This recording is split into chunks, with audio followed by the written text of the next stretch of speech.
Okay, നമ്മളിന്ന് എടുക്കാൻ പോകുന്നത് നാഷണാലിസം ഇൻ ഇന്ത്യ എന്ന് പറയുന്ന ചാപ്റ്ററാണ്. നമ്മുടെ ഹിസ്റ്ററിയുടെ രണ്ടാമത്തെ ചാപ്റ്റർ ആയിട്ടുള്ള നാഷണാലിസം ഇൻ ഇന്ത്യ എന്ന് പറയുന്ന ചാപ്റ്ററാണ് എടുക്കുന്നത്. നല്ല ഈസിയാണ് ഈ ചാപ്റ്റർ പഠിക്കാനായിട്ട്. നമ്മൾ നോക്കുമ്പോൾ നമ്മൾ കഴിഞ്ഞ ക്ലാസ്സുകളിലൊക്കെ പഠിച്ചിരുന്ന എന്തായിരുന്നു? യൂറോപ്പിൻ്റെ നാഷണാലിസം അല്ലെങ്കിൽ യൂറോപ്പ് എന്ന് പറയുന്നത് എങ്ങനെയാണൊരു ലിബറൽ സ്റ്റേറ്റ് ആയതെന്നാണ് നമ്മൾ പഠിച്ചത്. അതുപോലെ തന്നെ ഇന്ത്യ എന്ന് പറയുന്ന നമ്മുടെ രാജ്യം എങ്ങനെയാണ് ഇപ്പോഴത്തെ ഒരു സ്ഥിതിയിലേക്ക് എത്തിയത്, അല്ലെങ്കിൽ നാഷണാലിസം എങ്ങനെയാണ് ഇന്ത്യയിലേക്ക് വന്നത് എന്നാണ് നമ്മൾ നോക്കാനായിട്ട് പോകുന്നത്. നോക്കുമ്പോൾ നമുക്കറിയാം, ഈ പറയുന്ന ചാപ്റ്ററിൻ്റെ തുടക്കത്തിൽ തന്നെ പറയുന്നു, നിങ്ങൾ പേജ് നമ്പർ 30 എടുക്കുക കേട്ടോ. Page number 30. As you have seen, modern nationalism in Europe came to be associated with the formation of nation state. It also meant a change in people's understanding of who they were and what defined their identity and sense of belonging. That means the nationalism എന്ന് പറയുന്നത് it's a feeling we all want. നമ്മളെല്ലാവരും ഒന്നാണെന്നുള്ളതാണ്. നമ്മൾ ഈ ചാപ്റ്ററിൽ പറയുന്നത് അങ്ങനെ ഇന്ത്യയിൽ യൂറോപ്പിലെ എല്ലാവരും സെപ്പറേറ്റ് ആകുന്നു, അല്ലെങ്കിൽ ഒരു രാജ്യം ഭരണത്തിൽ നിന്ന്, അല്ലെങ്കിൽ അവർക്ക് എല്ലാവർക്കും ഒരു യൂണിറ്റി എന്ന് പറയുന്ന ഒരു കൺസെപ്റ്റിലേക്ക് എത്തുന്നു, അവർ യുണൈറ്റഡ് ആകുന്നു. എന്നാൽ ഇന്ത്യയിലേക്ക് വരുമ്പോൾ ഇന്ത്യയിലെ നാഷണാലിസം എന്ന് പറയുന്നത് ഒരു ആൻറ്റി കൊളോണിയലിസമാണ്. ഓക്കെ, ആൻറ്റി കൊളോണിയൽ മൂവ്മെൻ്റ് ആണ്. Attitude of different class of people, വിവിധ ജനങ്ങളുടെ എന്താ പറയുക, അവരുടെ വിവിധമായിട്ടുള്ളൊരു മനോഭാവം കൂടെയാണ് nationalism. Feeling of unity, belonging and identity. And the ഇന്ത്യയുടെ nationalism is linked with anti colonial movement. People united in the struggles against British rule. Okay, നമ്മൾ ഈ ചാപ്റ്ററിൽ മെയിൻലി ഡീൽ ചെയ്യുന്നത്, ദിസ് ചാപ്റ്റർ നമ്മൾ ഡീൽ ചെയ്യാൻ പോകുന്നത് freedom movement from 1914 to 1935, then ഗാന്ധിജിയുടെ leadership തുടങ്ങിയ കാര്യങ്ങളാണ് നമ്മൾ നോക്കാൻ പോകുന്നത്. നമുക്ക് നെക്സ്റ്റ് പേജ് എടുക്കാം. നെക്സ്റ്റ് പേജിൽ പറയുന്നത് എന്താണ്? The first world war, Khilafat and non cooperation. First world വാറും നമ്മുടെ ഇന്ത്യയുടെ നാഷണാലിസവും തമ്മിലുള്ള റിലേഷനാണ് നമ്മൾ നോക്കുന്നത്. ഫസ്റ്റ് വേൾഡ് വാറിൽ എന്താണ് സംഭവിക്കുന്നത്? ഫസ്റ്റ് വേൾഡ് വാറിൽ 1914 മുതൽ 18 വരെയാണ്, 1914 to 1918 ആണ് വരുന്നത്. അപ്പോൾ ഈ ഒന്നാം ലോക മഹായുദ്ധം ആരംഭിക്കുന്ന സമയത്ത് ഇന്ത്യ എന്ന് പറയുന്നത് ഒരു ബ്രിട്ടീഷ് ഭരണത്തിൻ്റെ കീഴിലായിരുന്നു. ക്ലിയർ? നമ്മുടെ ബ്രിട്ടീഷുകാരുടെ കോളനി ആയിരുന്നു ഇന്ത്യ. ഒന്നാം ലോക മഹായുദ്ധ കാലത്ത് ഇന്ത്യ ബ്രിട്ടീഷുകാരുടെ കോളനി ആയിരുന്നു, അല്ലെങ്കിൽ അവരുടെ ഭരണത്തിൻ്റെ കീഴിലായിരുന്നു. അതുകൊണ്ട് തന്നെ ഇന്ത്യയും പരോക്ഷമായിട്ട് എന്തിൽ പങ്കെടുത്തിട്ടുണ്ട്? നമ്മുടെ ഒന്നാം ലോക മഹായുദ്ധത്തിൽ പങ്കെടുത്തു. ഇതെങ്ങനെയാണെന്ന് ചോദിച്ചു കഴിഞ്ഞാൽ അതൊരു മേ ബി ഒരു ക്വസ്റ്റ്യൻ അല്ലെങ്കിൽ ഒരു ആൻസർ നിങ്ങൾ എഴുതിക്കോളൂ. Impact of world war first എന്നാണ് പറയുന്നത്.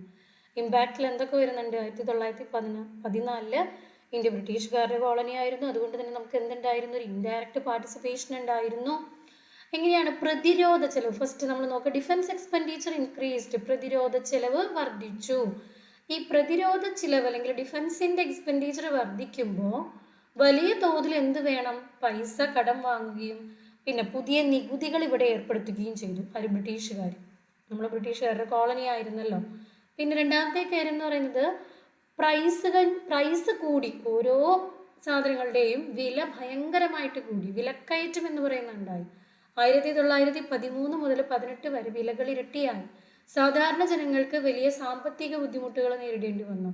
അതുമാത്രമല്ല, ഇന്ത്യയിലെ ആളുകളെ പലരെയും, വില്ലേജിലുള്ള ആളുകളെയൊക്കെ ഫോഴ്സ്ഡ് റിക്രൂട്ട്മെൻറ്റ് ചെയ്തു പട്ടാളത്തിലേക്ക്. ബലമായ സൈനിക റിക്രൂട്ട്മെൻറ്റ്. ഗ്രാമങ്ങളിലെ ആളുകളെ നിർബന്ധിതമായിട്ട് സൈന്യത്തിലേക്ക് കൊണ്ടുപോയി. ജനങ്ങളിൽ വലിയ പ്രതിഷേധത്തിന് കാരണമായിട്ടുള്ള ഒരു കാരണമായിരുന്നു. പിന്നീട് 1918, 19, 20, 21 കാലഘട്ടങ്ങളിൽ വലിയ തോതിൽ നമുക്ക് എന്തുണ്ടായത്? വിള നാശങ്ങൾ സംഭവിക്കുന്നുണ്ട്. ക്രോപ്പ് ഫെയിലിയർ ഉണ്ടായിട്ടുണ്ട്. അതോടൊപ്പം തന്നെ സ്പാനിഷ് ഫ്ലൂ പോലെയുള്ള മഹാമാരി, പിന്നെന്താ പറയുക, എപ്പിഡമിക് പകർച്ചവ്യാധികളൊക്കെ വന്നിട്ട് ഏകദേശം 12-13 ദശലക്ഷം പേര് മരണമടഞ്ഞ ഒരു സമയമായിരുന്നു ഇത്. അപ്പോൾ നോക്കുക, the impact of world war. First we can say India was under British rule, indirectly involved in war. Second one is defence expenditure increased, forced recruitment, crop failed, influenza epidemic killed 12-13 million people. Then emergence of Gandhi. ആ സമയത്താണ് 1915 ഗാന്ധിജി ദക്ഷിണാഫ്രിക്കയിൽ നിന്ന് എവിടേക്ക് വരുന്നത്, ഇന്ത്യയിലേക്ക് വരുന്നത്. അദ്ദേഹം ദക്ഷിണാഫ്രിക്കയിലായിരുന്നു. 1915 ഇന്ത്യയിൽ തിരിച്ചു വന്നപ്പോൾ ഇന്ത്യയുടെ ഒരു അവസ്ഥ എന്ന് പറയുന്നത് വളരെ ശോകമായിരുന്നു. അതുകൊണ്ട് തന്നെ ഇതിന് എന്തെങ്കിലും ഒരു റെമഡി എടുക്കണം, അല്ലെങ്കിൽ ഇതിന് എന്തെങ്കിലും ചെയ്യണം എന്ന് അദ്ദേഹം വിചാരിച്ചു. അങ്ങനെ അദ്ദേഹം ഇന്റർനാഷണൽ കോൺഗ്രസ്സിലാണ് ജോയിൻ ചെയ്യുന്നത്. ഇന്റർനാഷണൽ കോൺഗ്രസ്സിൽ ജോയിൻ ചെയ്തിട്ട് ഇദ്ദേഹം ദക്ഷിണാഫ്രിക്കയിൽ പല സമരങ്ങളിൽ അവിടുത്തെ അദ്ദേഹം ചെയ്ത ഒരു കാര്യം ഉണ്ടായിരുന്നു. സത്യാഗ്രഹ എന്ന് പറയുന്ന ഒരു കൺസെപ്റ്റ് ഉണ്ടായിരുന്നു. ഈ സത്യാഗ്രഹം അദ്ദേഹം ദക്ഷിണാഫ്രിക്കയിൽ പരീക്ഷിച്ച് നോക്കിയിട്ട് വിജയിച്ച ഒന്നാണ്. അത് നമ്മുടെ ഇവിടേക്ക് കൊണ്ടുവരികയും ചെയ്യുകയാണ്. ഓക്കെ, നമ്മൾ പറഞ്ഞു 1915 ഗാന്ധിജി ഇന്ത്യയിലേക്ക് തിരിച്ചു വരുന്നു. തിരിച്ചു വന്നതിന് ശേഷം അദ്ദേഹം എന്ത് ചെയ്യുന്നു, ഇൻട്രൊഡ്യൂസ് ചെയ്യുന്നു എന്ത് ഐഡിയ ഓഫ് സത്യാഗ്രഹ. അതെന്ന് പറഞ്ഞു കഴിഞ്ഞാൽ നോൺ വയലൻസ് ആണ്. സത്യാഗ്രഹനെ നമുക്ക് ഏറ്റവും ഷോർട്ട് ഫോമിൽ പറയുകയാണെങ്കിൽ truth plus non violence is equal to satyagraha. എന്താണ്? ട്രൂത്ത് പ്ലസ് നോൺ വയലൻസിനെ നമുക്ക് സത്യാഗ്രഹ എന്ന് വിളിക്കാം. അദ്ദേഹം ഇന്ത്യയിലേക്ക് വന്നു കഴിഞ്ഞപ്പോൾ ഈ സത്യാഗ്രഹയെ പറ്റി നമുക്കൊരു പാരഗ്രാഫ് തന്നെ പഠിക്കാനുണ്ട്. അതായത് അത് വയലൻസിന് എതിരായിട്ട് പിന്നെന്താണ്, അത് പവറാണ്, ട്രൂത്തിൻ്റെ ഒരു പവറായിട്ടാണ് പറയുന്നത്. അതുപോലെ നമ്മുടെ ശത്രുക്കളെ ആരെയും ബുദ്ധിമുട്ടിക്കാതെ, അല്ലെങ്കിൽ ശത്രുവിനോട് വൈരാഗ്യം കാണിക്കാതെ തെറ്റ് തിരിച്ചറിയാൻ വേണ്ടിയിട്ട് അവരെ പ്രാപ്തരാക്കുക. ദെൻ സത്യവും ട്രൂത്തും നോൺ വയലൻസുമായിരുന്നു വെപ്പൺസ്. എന്തിനു വേണ്ടിയിട്ട്? അനീതിക്കെതിരെ പോരാടുന്നത്. ഇതൊരു പാസീവ് റെസിസ്റ്റൻസ് അല്ല, സജീവ പ്രതിരോധം തന്നെ ആയിരുന്നു. സത്യാഗ്രഹത്തിൽ എന്തില്ല? വൈരാഗ്യമില്ല. വിരോധിയോട് വൈരം കാണിക്കാതെ, അല്ലെങ്കിൽ വൈരാഗ്യം കാണിക്കാതെ തെറ്റുകൾ തിരിച്ചറിയാൻ പ്രേരിപ്പിക്കുകയായിരുന്നു. അങ്ങനെ 3 സത്യാഗ്രഹമാണ് ഗാന്ധിജി ഇന്ത്യയിലേക്ക് തിരിച്ചു വന്നതിന് ശേഷം ഫസ്റ്റ് 3 സത്യാഗ്രഹമാണ്. ആ 3 സക്സസ്ഫുൾ ആയിരുന്നു. ആദ്യത്തെ സത്യാഗ്രഹം എന്ന് പറയുന്നത് ചമ്പാരൻ സത്യാഗ്രഹം, 1917 ചമ്പാരൻ സത്യാഗ്രഹം. ചമ്പാരൻ എന്ന് പറയുന്നത് ബീഹാറിലാണ്. ബീഹാറിലെ കർഷകർക്ക് വേണ്ടിയിട്ട് അവിടെ നിർബന്ധിച്ചിട്ട് സർക്കാർ, അന്നത്തെ നമ്മുടെ സർക്കാർ എന്ന് പറഞ്ഞാൽ ബ്രിട്ടീഷ് ഗവൺമെൻറ്, നീലം കൃഷി, ഇൻഡിഗോയുടെ കൃഷി ചെയ്യിപ്പിക്കുകയാണ്. എന്താ പറയുക, കൃഷിക്കാരുടെ ഇത് നോക്കാതെ തന്നെ വളരെ ലോ റേറ്റിൽ അത് അവർ വാങ്ങുകയും ലോ പ്രൈസ്, ഒരു ഏറ്റവും കുറഞ്ഞ പ്രൈസ് ഫിക്സ് ചെയ്യുകയാണ്.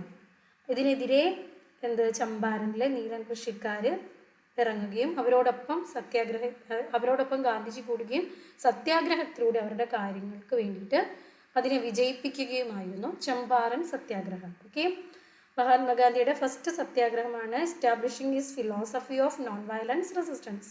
ഓക്കെ, അദ്ദേഹത്തിൻ്റെ നോൺ വയലൻസിന് വേണ്ടിയിട്ടുള്ള. Then British landlord forced cultivation of indigo in Bihar and sell it at a fixed low price. Clear ആണല്ലോ, അതിന് വേണ്ടിയിട്ടാണ് ഇരുന്നത്. രണ്ടാമത്തേത് ഖേദ സത്യാഗ്രഹം. ഖേദ സത്യാഗ്രഹം 1918 ഖേദ സത്യാഗ്രഹം എന്ന് പറഞ്ഞു കഴിഞ്ഞാൽ ഗുജറാത്തിൽ ഭയങ്കരമായിട്ട് ക്രോപ്പ് ഫെയിലിയർ ഉണ്ടായി. പിന്നെ നമ്മൾ പറഞ്ഞല്ലോ ഈ എപ്പിഡമിക് ഡിസീസസ് വന്നു കഴിഞ്ഞപ്പോൾ, പിന്നെ പ്ലേഗ് പോലെയുള്ള അസുഖം വന്നു കഴിഞ്ഞപ്പോൾ അവിടെയുള്ള ആളുകൾക്ക് എന്ത് ചെയ്യാൻ പറ്റുന്നുണ്ടായിരുന്നില്ല, അവർക്ക് ആവശ്യത്തിനുള്ള പണം ഉണ്ടായിരുന്നില്ല. അവർ ഭയങ്കര ദാരിദ്ര്യത്തിലായിരുന്നു. ആ സമയത്ത് അവർക്ക് ടാക്സ് കൊടുക്കാനില്ല. പക്ഷേ ഗവൺമെൻറ് ഒരു കൺസെഷൻ പോലും അവർക്ക് കൊടുത്തില്ല റവന്യൂ കളക്ഷനിൽ. അതുകൊണ്ടാണ് അവിടുത്തെ ആളുകൾ ഒരു സത്യാഗ്രഹത്തിന് വേണ്ടി, അല്ലെങ്കിൽ ഒരു സമരത്തിലേക്ക് വരുന്നത്. ഗാന്ധിജി അതിൽ ഇടപെടുകയും ഗാന്ധിജി അതിൻ്റെ നേതൃത്വം ഏറ്റെടുക്കുകയും സത്യാഗ്രഹം എന്ത് ചെയ്തു, അവിടെ കൊണ്ടുവരികയും സത്യാഗ്രഹം എന്ന് പറയുന്ന കൺസെപ്റ്റ് അവിടെ ഇൻട്രൊഡ്യൂസ് ചെയ്യുകയും അത് വിജയകരമായിട്ട് തന്നെ പൂർത്തിയാക്കുകയും ചെയ്തു. ഗുജറാത്തിലായിരുന്നു ഗുജറാത്തിലൊരു ഡിസ്ട്രിക്റ്റാണ്. Crop failure and plague epidemics എന്തിലേക്ക് ലീഡ് ചെയ്തു, ഒരു പ്രക്ഷോഭത്തിലേക്ക്. അപ്പം അതിനെ ഗാന്ധിജി തന്നെ സമരത്തിലേക്ക് ആ ആളുകളുടെ കൂടെ വന്നതിൻ്റെ ലീഡ് ഏറ്റെടുത്തിട്ട് സത്യാഗ്രഹം എന്ത് ചെയ്തു, വളരെ നല്ല രീതിയിൽ വിജയിക്കുകയും ചെയ്തു. ഗവൺമെൻറ് അവർക്ക് ഒരു ഇതും കൊടുത്തില്ല, പക്ഷെ അവർ ഭയങ്കര ദാരിദ്ര്യത്തിൽ ആയിരുന്നു. പിന്നെ മൂന്നാമത്തെ സത്യാഗ്രഹമാണ് അഹമ്മദാബാദ് മിൽ സ്ട്രൈക്ക്. അതുപോലെ തന്നെയാണ്, അതും 1918 തന്നെയാണ്. ഈ പറയുന്ന അഹമ്മദാബാദിലെ മില്ലിലെ വർക്കേഴ്സ് എന്ത് ചെയ്തു, അവരുടെ ബോണസ് കൂട്ടി കൊടുക്കണം എന്ന് പറഞ്ഞു. അതിൻ്റെ മെയിൻ റീസൺ എന്ന് പറയുന്നത് ഈ പറയുന്ന പ്ലേഗ് പോലെയുള്ള എപ്പിഡമിക് ഡിസീസുകളും പിന്നെ പൈസ ഇല്ലായ്മയും അങ്ങനെയുള്ള കാര്യങ്ങൾ വന്നു കഴിഞ്ഞപ്പോൾ ഇവർക്ക് സർവൈവ് ചെയ്യാൻ പറ്റുന്നില്ല. ഇവരുടെ ബോണസ് കൊടുക്കണം എന്ന് പറഞ്ഞു. പക്ഷേ ഇവരുടെ ആവശ്യങ്ങൾ അവരുടെ എന്താ പറയുക, ഗവൺമെൻറ് അംഗീകരിച്ചില്ല. അതിനെതിരെ അവർ സമരം ചെയ്യുന്നു. അവിടേക്ക് ഗാന്ധിജി വരുന്നു, സത്യാഗ്രഹം ഇൻട്രൊഡ്യൂസ് ചെയ്യുന്നു. വളരെ വിജയകരമായിട്ട് അതും പൂർത്തിയാക്കുകയാണ്. 35% ബോണസ് അവർക്കതിൻ്റെ സത്യാഗ്രഹയുടെ ഭാഗമായിട്ട് 35% ബോണസ് അവർക്ക് കൊടുക്കുകയുമായിരുന്നു ഉണ്ടായിരുന്നത്. ഇനി നെക്സ്റ്റ് നമുക്കിതിനകത്ത് പഠിക്കാനുള്ളത് റൗലറ്റ് ആക്ട് ആണ്. ഓക്കെ ആണല്ലോ. എന്താണ് റൗലറ്റ് ആക്ട്? 1919 മാർച്ച് മാസത്തിൽ 1919 മാർച്ച് മാസത്തിൽ ബ്രിട്ടീഷ് സർക്കാർ കൊണ്ടുവന്ന ഒരു ആക്ട്, അല്ലെങ്കിൽ ഒരു നിയമമാണ് എന്ത്, ഒരു ആക്റ്റാണ് എന്ത്, റൗലറ്റ് ആക്ട്. അതായത് സാധാരണക്കാർക്കെതിരായി അധികാരം വർദ്ധിപ്പിക്കാൻ ഒരു നിയമം പാസാക്കി. ഇതിനകത്ത് പ്രധാന കാര്യങ്ങൾ ഇതാണ്: വിചാരണ കൂടാതെ അറസ്റ്റ് ചെയ്യാനും തടവിലാക്കാനുമുള്ള അധികാരം ബ്രിട്ടീഷ് സർക്കാരിന് നൽകി. Allowed detention without trial. Clear ആണല്ലോ. അതായിരുന്നു റൗലറ്റ് ആക്ടിന്റെ മെയിൻ കാര്യം. ഗാന്ധിജി എന്ത് ചെയ്തു? ഗാന്ധി ലോഞ്ച്ഡ് നാഷൻ വൈഡ് സത്യാഗ്രഹ. ഗാന്ധിജി അപ്പം തന്നെ എന്ത് ചെയ്തു? ഒരു നേഷൻ വൈഡ് ആയിട്ടുള്ള ഒരു സത്യാഗ്രഹം ഇരിക്കാനായിട്ട് പറഞ്ഞു. ദെൻ ഇതിനകത്ത് പ്രധാന റൗലറ്റ് ആക്ടിൻ്റെ കാര്യം എന്ന് പറഞ്ഞു കഴിഞ്ഞാൽ അത് ഭയങ്കരമായിട്ടുള്ളൊരു ആക്റ്റായിരുന്നു. അതായത് ആളുകളെ കൈവശം വയ്ക്കുക, അല്ലെങ്കിൽ വിചാരണ കൂടാതെ അറസ്റ്റ് ചെയ്യുക, രാഷ്ട്രീയ തടവുകാരെ വിചാരണ കൂടാതെ തടങ്കലിലിടുക, അങ്ങനെയുള്ള കാര്യങ്ങളൊക്കെ വന്നു കഴിഞ്ഞപ്പോൾ ഗാന്ധിജി രാജ്യവ്യാപകമായിട്ട് സത്യാഗ്രഹം വിളിച്ചു. അതിൻ്റെ ഒരു ആഫ്റ്റർ എഫക്ഷൻ ആയിരുന്നു ഹർത്താൽ, പ്രതിഷേധ മാർച്ചുകൾ, സമരം. പല സ്ഥലങ്ങളിലും എന്തുണ്ടായി? കലാപങ്ങളുണ്ടായി. ക്ലിയർ ആണല്ലോ. ദെൻ റൗലറ്റ് ആക്ടിൻ്റെ ഭാഗമായിട്ട് 1919 എന്ത് സംഭവിച്ചു? ഏപ്രിൽ 6 ഹർത്താൽ ഉണ്ടാവുന്നുണ്ട്. ഈ പറയുന്ന എന്താ പറയുക, trials for Mahatma Gandhi wanted non violent civil disobedience against such unjust laws which would started with a hartal. ഒരു ഹർത്താലോട് കൂടിയാണ്. നോട്ട് സിവിൽ ഡിസൊബീഡിയൻസ് എന്ന് പറഞ്ഞു കഴിഞ്ഞാൽ നിസ്സഹകരണ പ്രസ്ഥാനം. അതായത് ഗാന്ധിജി വിചാരിച്ചൊരു കാര്യമുണ്ട്, നമ്മൾ അവരോട് സഹകരിക്കുന്നത് കൊണ്ടാണ് എന്ത്, അവരിവിടെ ഭരിക്കുന്നത്, അല്ലെങ്കിൽ നമ്മളതിനെ ഇത് ചെയ്യുന്നത് കൊണ്ട് അവരോട് സഹകരിക്കാതിരിക്കുക. അതാണ് നിസ്സഹകരണ പ്രസ്ഥാനം എന്ന് പറഞ്ഞാൽ. അതെന്ത് സംഭവിച്ചു എന്ന് വെച്ച് കഴിഞ്ഞാൽ പല സ്ഥലത്തും എന്തുണ്ടായി? സ്ട്രൈക്കുകളുണ്ടായി. റെയിൽവേസ് അതുപോലെയുള്ള സ്ഥലങ്ങളൊക്കെ അടച്ചിട്ടു. പിന്നെന്താ, പല സ്ഥലങ്ങളിലും ആളുകളെ അറസ്റ്റ് ചെയ്യുണ്ടായി. Then the British administration decided to clamp down on nationalist local leaders were picked up from Amritsar. അമൃത്സറിൽ നിന്നൊക്കെ എല്ലാവരെയും, പിന്നെ ഗാന്ധിജീനെ എവിടേക്ക് ബാൻ ചെയ്തു? ഡൽഹിയിലേക്ക് പോകുന്നതിൽ നിന്ന് ബാൻ ചെയ്തു. അങ്ങനെയുള്ള ഒരുപാട് ഇവരും നമ്മളെ അടിച്ചമർത്താനായിട്ട്, സർക്കാരും നമ്മളെ അടിച്ചമർത്താനായിട്ട് ചെയ്തു. ആ സമയത്ത് അമൃത്സറിലെ ജാലിയൻ വാലാബാഗ് എന്ന് പറയുന്ന സ്ഥലത്ത് 1919 ഏപ്രിലിൽ അമൃത്സറിലെ ജാലിയൻ വാലാബാഗ് എന്ന് പറയുന്ന സ്ഥലത്ത് ആയിരക്കണക്കിന് ആളുകൾ കൂടി. എന്തിനു വേണ്ടിയിട്ട്? ഇതിൻ്റെ കാര്യങ്ങൾക്ക് വേണ്ടിയിട്ട്, ഈ പറയുന്ന നമ്മുടെ സമരത്തിന് വേണ്ടിയിട്ട്. അതൊരു ശാന്തമായിട്ടുള്ള നിരായുധരായിട്ടുള്ള ആളുകളായിരുന്നു. സമാധാനപരമായ ചർച്ചയായിരുന്നു അവിടെ നടക്കുന്നുണ്ടായിരുന്നത്. ആളുകൾ ജാലിയൻ വാലാബാഗിൽ വന്നു. ഈ പറയുന്ന സ്ഥലത്ത് കൂടിക്കഴിഞ്ഞപ്പോൾ എന്ത് സംഭവിച്ചു? ഈ ചുറ്റും, ഈ ജാലിയൻ വാലാബാഗ് എന്ന് പറയുന്ന ചുറ്റും ഒരു ഗ്രൗണ്ടാണ്. അത് ചുറ്റും എന്താണ്? അത് ക്ലോസ്ഡ് ആണ്. ആ സ്ഥലത്ത് ജനറൽ ഡയർ എന്ത് ചെയ്തു? യാതൊരു മുന്നറിയിപ്പും ഇല്ലാതെ വെറും നിരപരാധികളായ നിരായുധരായിട്ടുള്ള ആളുകൾക്കെതിരെ എന്ത് ചെയ്തു? വെടിയുതിർത്തു. ആ സമയത്ത് 100 കണക്കിന് പേര് മരിച്ചു. പകുതി പേരും മരിക്കുന്നത് തിക്കിലും തിരക്കിലും വിട്ട് ഓട്ടത്തിലും ഒക്കെ ആയിട്ടാണ് ഇതാക്കുന്നത്. അതായത് ജനറൽ ഡയർ വിചാരിച്ചത് എല്ലാവരെയും ഒന്ന് പേടിപ്പിക്കുക, ഭീതി സൃഷ്ടിക്കുക എന്നതായിരുന്നു. പക്ഷെ ഒരുപാട് പേര് മരിക്കുകയും ഒരുപാട് പ്രശ്നങ്ങൾ ഉണ്ടാവുകയും ചെയ്തപ്പോൾ എന്ത് സംഭവിച്ചു? രാജ്യത്ത് മുഴുവനും സർക്കാരിനെതിരായിട്ട് പ്രതിഷേധം പൊട്ടിപ്പുറപ്പെട്ടു. ഈ പ്രതിഷേധങ്ങളെയൊക്കെ സർക്കാർ വളരെ ക്രൂരമായിട്ട് തന്നെ എന്ത് ചെയ്തു? അടിച്ചമർത്തി. Okay. As the news of Jallianwala Bagh spread, crowd took to the streets in many North Indian towns. There were strikes, clashes with the police and attack on government building. The government responded with a brutal repression, seeking to humiliate and terrorize people. Satyagrahis were forced to rub their noses on the ground, crawl on the streets, and do salute to all sahibs. People were flogged and villages around Gujranwala in Punjab, in Pakistan, were bombed, seeing violence spread. So, Mahatma Gandhi called off this movement. അതായത് രാജ്യത്ത് മുഴുവനും പല പ്രക്ഷോഭങ്ങളുണ്ടായി. ഇന്ന് പാകിസ്ഥാനിലായിരിക്കുന്ന സ്ഥലത്തും ഒക്കെ പിന്നെ ആളുകളെ കൊണ്ട് നിലത്ത് ഉരുട്ടുക, അല്ലെങ്കിൽ നിർബന്ധമായിട്ട് സല്യൂട്ട് അടിപ്പിക്കുക, അങ്ങനെ അവരുടെ മൂക്ക് നിലത്ത് ഗ്രൗണ്ടിൽ വെച്ചിട്ട് റബ്ബ് ചെയ്യുക തുടങ്ങി ഒരുപാട് ക്രൂരമായ രീതിയിൽ നമ്മളോട് പെരുമാറി. അങ്ങനെ ഒരുപാട് ഗവൺമെൻറ് വളരെ ക്രൂരമായിട്ട് നമ്മളോടും പെരുമാറി. പല സ്ഥലത്തും വയലൻസ് ഉണ്ടായി, പ്രക്ഷോഭങ്ങളുണ്ടായി. ഗാന്ധിജി എന്തു ചെയ്തു? ഈ പറയുന്ന സത്യാഗ്രഹം പിൻവലിച്ചു അവിടെ ഈ ഒരു വലിയ പ്രശ്നത്തോട് കൂടിയിട്ട്. ദെൻ നെക്സ്റ്റ് വൺ എന്ന് പറയുന്നത് നമ്മൾ പഠിക്കാൻ പോകുന്ന നെക്സ്റ്റ് പാരഗ്രാഫിൽ ഖിലാഫത്ത് പ്രസ്ഥാനമാണ്. നിങ്ങളതിൻ്റെ അവിടെ നിന്ന് എഴുതി വെച്ചോളൂ, the Khilafat movement. Khilafat movement എന്ന് പറഞ്ഞു കഴിഞ്ഞാൽ, അതായത് നമ്മൾ പറഞ്ഞിരുന്നു, നമ്മുടെ ഫസ്റ്റ് ചാപ്റ്റർ പഠിക്കുന്ന സമയത്ത് ഒരു ഓട്ടോമൻ എംപയറിൻ്റെ കാര്യം പറഞ്ഞിരുന്നു. ഓട്ടോമൻ എംപയർ എന്ന് പറഞ്ഞാൽ അതൊരു മുസ്ലിം രാജ്യമാണ്. ഓക്കെ, ഈ ഒന്നാം ലോക മഹായുദ്ധത്തിൽ ഓട്ടോമൻ സാമ്രാജ്യം ഫെയിലായി, തോൽക്കുകയാണ് ഉണ്ടായത്. അന്ന് ഓട്ടോമൻ, അതായത് ഖലീഫ, നമുക്കറിയാം ഓട്ടോമൻ സാമ്രാജ്യം എന്ന് പറയുന്നത് ഒരു മുസ്ലിം രാജ്യമാണ്. അന്നത്തെ ഇസ്ലാമിക ലോകത്തിൻ്റെ ആത്മീയ നേതാവായിരുന്നു ഖലീഫ. ഓക്കെ, ഖലീഫയെ അധികാരത്തിൽ നിന്ന് നീക്കുമെന്ന വാർത്ത മുസ്ലിങ്ങളിൽ ഭയങ്കരമായിട്ടുള്ള ആശങ്കകൾ സൃഷ്ടിച്ചു. അപ്പോൾ എന്ത് ചെയ്തു എന്ന് വെച്ച് കഴിഞ്ഞാൽ, അങ്ങനെ വലിയ പ്രശ്നങ്ങൾ വന്നു കഴിഞ്ഞപ്പോൾ ഇവിടെ ഒരു കമ്മിറ്റി രൂപീകരിച്ചു. ആ കമ്മിറ്റിയുടെ പേരാണ് ഖിലാഫത്ത് കമ്മിറ്റി. അതായത് മുഹമ്മദ് അലി, ഷൗക്കത്ത് അലി തുടങ്ങിയവർ ചേർന്നിട്ട് ഈ ഒരു കമ്മിറ്റി രൂപീകരിക്കുകയാണ്. എന്തിനു വേണ്ടിയിട്ട്? നമ്മുടെ ഈ പറയുന്ന സപ്പോർട്ടിന് വേണ്ടിയിട്ട്. അല്ലെങ്കിൽ വേൾഡ് വാറിൽ ഓട്ടോമൻ തുർക്കി പറയുന്ന തുർക്കി രാജ്യം, ഓട്ടോമൻ എംപയർ തോറ്റല്ലോ. അപ്പോൾ അതിന് വേണ്ടിയിട്ട് ഈ സ്പിരിച്വൽ ലീഡറിന് വേണ്ടിയിട്ട് ഇവരൊരു മൂവ്മെൻറ്റ് ഉണ്ടാക്കി, ഒരു കമ്മിറ്റി രൂപീകരിച്ചു. Then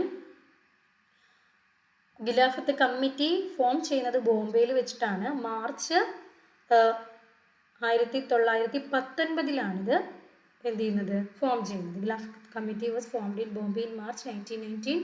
okay, a young generation of Muslim leaders like the brothers Muhammad Ali and Shaukat Ali. Okay, പിന്നീട് ഇവരെന്ത് ചെയ്യുന്നു? ഈ ഗാന്ധിജിയുമായിട്ട് ഇതിനെക്കുറിച്ച് ഡിസ്കസ് ചെയ്യും. ഈ സമയത്ത് ഗാന്ധിജി വിചാരിക്കുകയാണ്, മുസ്ലിം ഹിന്ദു ഐക്യം വളർത്താൻ ഖിലാഫത്ത് വിഷയത്തെ നല്ലതാണ്, അല്ലെങ്കിൽ ഹിന്ദുക്കളുടെ ഇടയിലും മുസ്ലിങ്ങളുടെ ഇടയിലും ഒരു യൂണിറ്റ് കൊണ്ടുവരുമെന്ന് വിചാരിച്ചിട്ട് അദ്ദേഹം എന്ത് ചെയ്യാണ്? ഖിലാഫത്ത് കമ്മിറ്റീനെ അല്ലെങ്കിൽ ഖിലാഫത്ത് മൂവ്മെൻറ്റിനെ പിന്തുണച്ചു. ഇത്രയുമാണ് നമുക്ക് ഈ ഒരു ഭാഗത്ത് പഠിക്കാനായിട്ട് ഉള്ളത്.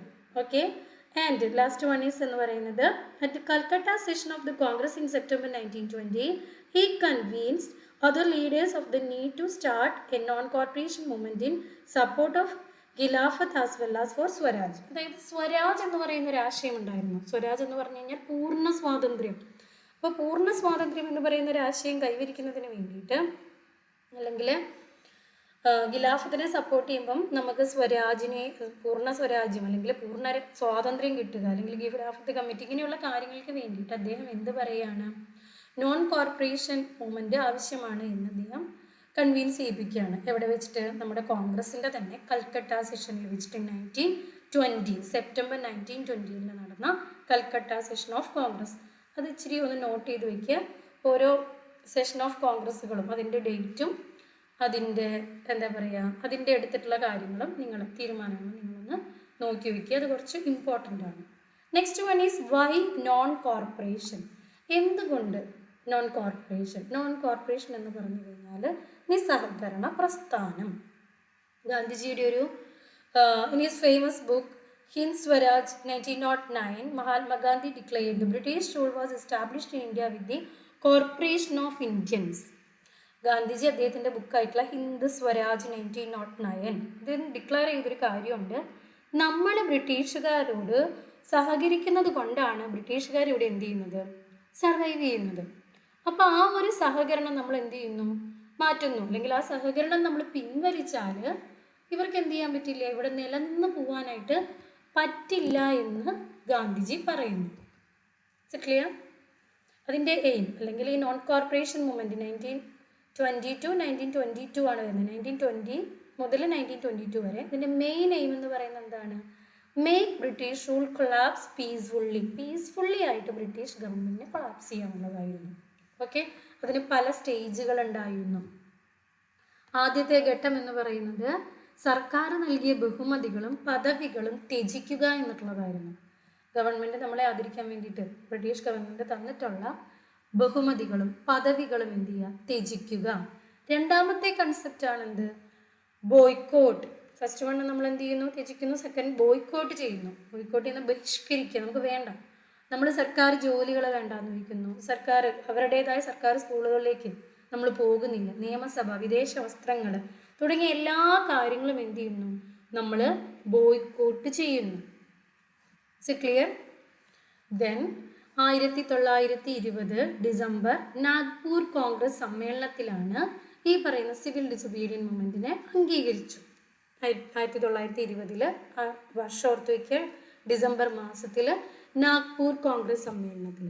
ക്ലിയർ? നാഗ്പൂർ കോൺഗ്രസ് സമ്മേളനത്തിലാണ് സിവിൽ ഡിസൊബീഡിയൻ മൂവ്മെൻറ്റിന് ഒരു പോപ്പുലറൈസേഷൻ അല്ലെങ്കിൽ അതിനുള്ള ക്യാമ്പയിനുകളൊക്കെ നടക്കുന്നത്. ഇനി ഈ പ്രസ്ഥാനം ഭാരതീയ സ്വാതന്ത്ര്യ സമരത്തിൽ വലിയൊരു മാറ്റം വരുത്തി. എല്ലാ സമൂഹങ്ങളും പങ്കെടുത്ത ഒരു ദേശവ്യാപക പ്രസ്ഥാനമായിട്ട് ഇത് മാറുകയാണ് ഉണ്ടായിട്ടുള്ളത്. Okay, finally, at the Congress session at Nagpur in December 1920, a compromise was worked out and the non-cooperation program was adopted. പിന്നെ ഗാന്ധിജി എന്ത് ചെയ്തിട്ടുണ്ട്, നമ്മുടെ ഖിലാഫത്ത് അവരുടെ സപ്പോർട്ടോട്, അവരുടെ അതായത് ഷൗക്കത്ത് അലിയുടെയും ഇവരുടെ സഹകരണത്തോട് കൂടിയിട്ട് ക്യാമ്പയിനുകൾ വെച്ചിട്ടുണ്ട്. നമ്മുടെ നോൺ കോർപ്പറേഷൻ മൂവ്മെൻറ്റിന് വേണ്ടിയിട്ടുള്ള ക്യാമ്പയിനുകൾ, ആളുകളെ പറഞ്ഞ് മനസ്സിലാക്കുക, അങ്ങനെയുള്ള കാര്യങ്ങൾ എന്തിനു വേണ്ടിയിട്ട്, സപ്പോർട്ടിന് വേണ്ടിയിട്ട് ചെയ്തിട്ടുണ്ട്. ഇത്രയാണ് നമുക്ക് ഈ ഒരു സെക്ഷനിൽ പഠിക്കാനുള്ളത്. ഇതിനകത്തെ 3 സമരങ്ങൾ വളരെ ഇമ്പോർട്ടൻ്റ് ആണ്. Civil disobedient movement, Rowlatt act, ഇതൊക്കെ വളരെ നന്നായിട്ട് പഠിക്കുക. Okay, thank you.